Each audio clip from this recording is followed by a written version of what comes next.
Olá, bom dia, boa tarde, boa noite.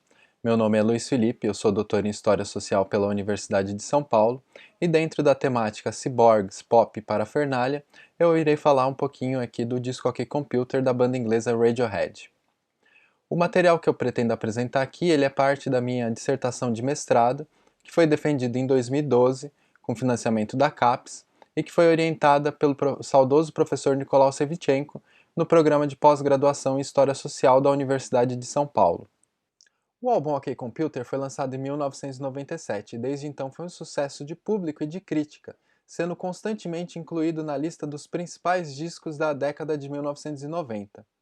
Geralmente ele é descrito como um álbum semi-conceitual, né? Como o título sugere, OK Computer, ele tem a tecnologia e a alienação do final do século como a principal temática, tanto em termos de som quanto de aspiração.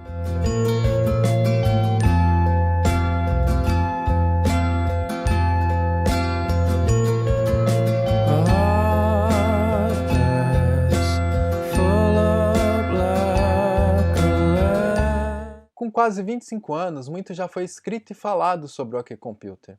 Então, eu vou apresentar aqui alguns conceitos que eu usei na minha análise para ajudar na compreensão do caminho que eu percorri na pesquisa e assim fazer uma breve discussão sobre os aspectos do disco que estão relacionados com o contexto histórico no qual ele está inserido.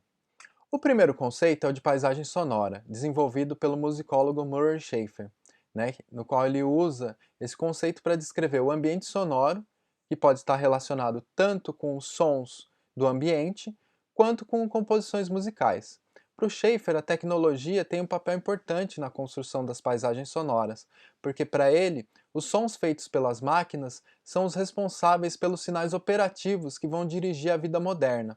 E aí, portanto, eles são componentes importantes do cotidiano e têm grande influência no imaginário e na criação artística. Quando foi lançado, o OK Computer chamou a atenção pela mistura dos instrumentos e da sonoridade tradicional do rock, né, guitarra, baixo e bateria, com elementos e sons eletrônicos. O que, longe de ser uma novidade aí no período, essa mistura no OK Computer tinha como principal característica que esses sons e elementos eletrônicos eles vão funcionar menos como um componente rítmico e melódico e mais como intervenções tecnológicas que invadem a sonoridade tradicional do rock. Então as músicas vão ser repletas de sons inspirados em trilhas de filmes, música eletrônica, ruídos, interferências, barulhos e glitches, que aí vão dar ao álbum uma atmosfera tecnológica e vão ajudar a recriar a paisagem sonora do mundo digital e da trilha sonora do final do milênio. E aqui a gente tem um exemplo da música Airbag, que eu vou colocar um trechinho aqui que a gente pode perceber alguns desses sons, dessas interferências sonoras no disco.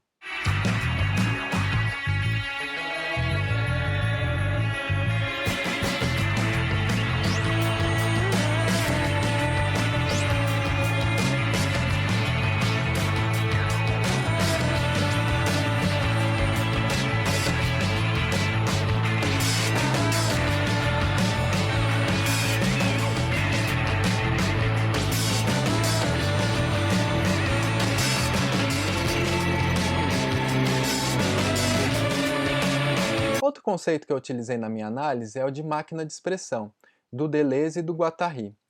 Os dois filósofos eles vão pensar máquina não num sentido pejorativo, mas como um fator comunicativo, que vai ser composto por diversas engrenagens que vão possuir individualidade própria, mas que funcionam como partes de um todo.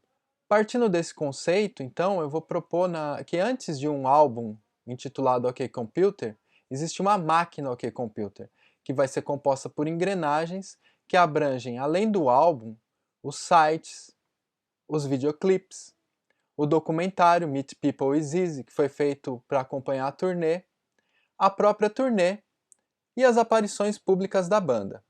Então, a máquina OK Computer é pensada como um fato comunicativo, que vai ser composta por diversas engrenagens que, ao serem analisadas isoladamente, vão produzir novas interpretações para essas transformações tecnológicas do final do século, no qual o computador é um símbolo mais presente no imaginário cultural e ajuda a gente a discutir ainda questões relacionadas à modulação entre o analógico e o digital e o humano e a máquina.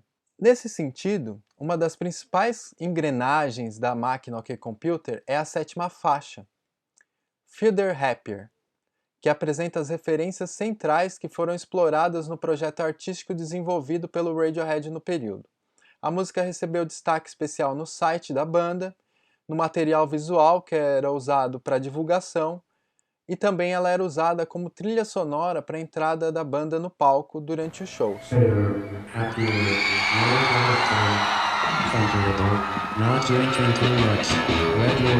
Além disso, Fielder Happier vem logo em seguida a uma música do disco que fez bastante sucesso, Karma Police, que ganhou inclusive um clipe na MTV. Em Karma Police, após o último verso, a parte instrumental da música diminui gradativamente, ao mesmo tempo em que parece ser substituída por ruídos que lembram um som característico da paisagem sonora do final da década de 1990, que é o barulho da conexão de internet discada via modem.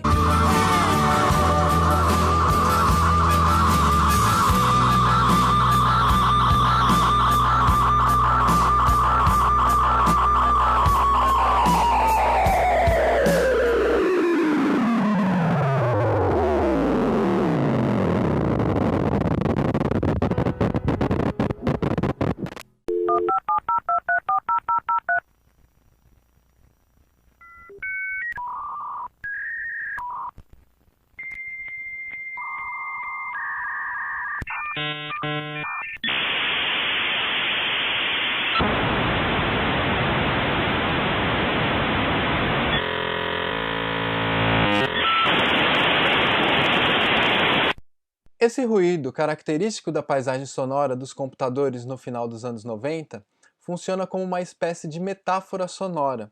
Por que metáfora sonora? Porque vai marcar a conexão entre o mundo analógico e o digital, pois Fielder Happier, a música que vem em seguida, vai mostrar a voz característica do Thom Yorke, que é o vocalista da banda, que vai ser substituída por uma voz robótica gravada no computador pessoal do cantor. Fitter, happier, more productive, comfortable, not drinking too much, regular exercise at the gym, 3 days a week, getting on better with your associate employee contemporaries, at ease, eating well, no more microwave dinners and saturated fats, a patient better driver, a safer car, baby smiling in backseat, sleeping well, no bad dreams, no paranoia, careful to all animals, never washing spiders down a plug hole, keep in contact with old friends, enjoy a drink now and then, will frequently check credit at Moral, Bank, Hole in Wall, favors for favors, fond but not in love, charity standing orders, on Sundays reading Road Supermarket. O texto foi digitado em um programa de computador para deficientes visuais, que vai recitar aí os versos da música de maneira robótica, fria e distante. O instrumental ainda é acompanhado por ruídos de estática, fitas travando, uma guitarra distorcida e um looping ao fundo que fica repetindo uma frase extraída do filme Os 3 Dias de Condor. This is the panic officer. Section 917 may have been hit. Activate following procedures. Para compor essa canção, o vocalista Thom Yorke usou diversas slogans e frases extraídas de livros de autoajuda, e ele recortou e remontou criando uma nova composição. Processo que também não é novo. Ele lembra as colagens textuais dos dadaístas e que também foram usadas no método cut-up do William Burroughs, inclusive pela Internacional Situacionista. Esse é o momento em que os resultados do neoliberalismo começam a aparecer, e o autoaperfeiçoamento se torna uma das palavras de ordem. Muitos dos ideais que aparecem de maneira crítica na música rapidamente se expandiram em nível planetário desde então, e alguns hoje foram até mesmo integrados no nosso senso comum. Na letra a gente também encontra menções a 3 setores do cotidiano que incorporaram mais rapidamente as inovações tecnológicas aí do final do século, a indústria automotiva, os bancos e os supermercados. Mas a gente pode destacar também as referências à saúde, beleza, inteligência, educação, responsabilidade financeira, empatia, consumo e que também estão diretamente associados à tríade Fitter, Happier, More Productive. Assim como o American Way of Life, Fitter Happier apresenta modelos de comportamentos que são vendidos em nível global e são construídos pela proliferação de estilos de vida e vão conduzir inclusive a uma padronização do que é considerado correto ou não. A música está inserida, portanto, em um contexto em que essas mensagens eram bombardeadas no cotidiano através da mídia e da publicidade, como a gente pode ver nesse anúncio veiculado em 1996 por um grande banco brasileiro. Então esses conselhos são frequentemente relacionados a hábitos saudáveis, como aproveitar a vida, consumir produtos que proporcionam mais comodidade e conforto. O que essa propaganda evidencia também é que a publicidade tem um papel importante na disseminação desses estilos de vida e na busca constante da melhoria do corpo e das funções cognitivas. Então a ideia da alta performance passa a ser uma das características a qual os indivíduos devem cada vez mais naturalizar e procurar as mais variadas formas de conquistar os seus objetivos, seja por meio da autoajuda, por meio da tecnologia ou mesmo por meio de remédios da moda. Ironicamente, a ideia da alta performance dos computadores, já nos anos 90, era construída justamente em torno da perfectibilidade e da infalibilidade das máquinas. Quem erra nesse caso é o homem, que não vai conseguir operá-los. Na máquina OK Computer, essa ideia foi questionada de várias maneiras. No próprio encarte do disco, por exemplo, todas as letras aparecem com erros de grafia e de formatação. E é só na música Fiddler Happier, que vai ser cantada aí pelo computador, que não vai apresentar nenhuma falha. Assim, a ideia que podemos tirar é que com o uso dos computadores, a vida passa a ser cada vez mais programada, calculada e consequentemente controlada. Uma vida programada por uma rede institucional que forma toda a existência do sujeito. Uma rede que vigia, controla, normaliza e provoca uma repetição do cotidiano. E aí as experiências, os desejos, as narrativas e a memória e a subjetividade passam a ser padronizadas.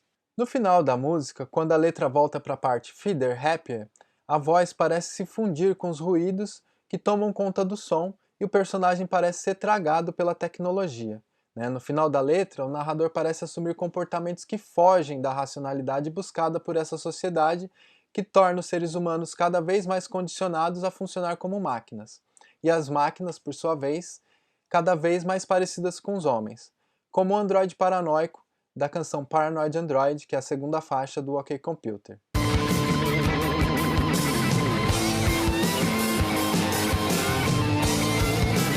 Por fim, a partir da música Fiddler Happier, nós verificamos uma aparente contradição, que é o uso da tecnologia para criticar a tecnologia.